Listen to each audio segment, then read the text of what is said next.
తెలుగు మీద రాహుల్ గాంధీ ప్రేమ ఇప్పుడు పెద్ద ఎత్తున చర్చకి తీసుకొస్తున్నది. ఆంధ్రప్రదేశ్లో ఉన్నటువంటి మీడియా కావచ్చు, ఇదంతా కూడా తెలుగునే తీసుకోండి. మనం తెలుగు అని చెప్తున్నప్పుడు అది కేవలం భాష కాదు, ఒక చరిత్ర, ఒక సంప్రదాయం, సంస్కృతి.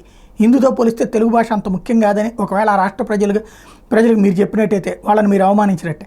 అలా పోలుస్తూ తెలుగు చరిత్ర, అక్కడ సంప్రదాయం, సంస్కృతి, పూర్వీకులు ముఖ్యం కాదని మీరు చెప్పినట్టే. ఇది తాజాగా రాహుల్ గాంధీ చెప్పేది.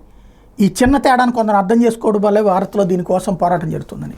పిచ్చి మహారాజు గారికి తెలియాల్సింది ఏంటంటే, తెలుగులోనే ట్వీట్ చేస్తాడు నరేంద్ర మోడీ ఆంధ్రాకి సంబంధించినప్పుడు, కన్నడలోనే ట్వీట్ చేస్తాడు నరేంద్ర మోడీ.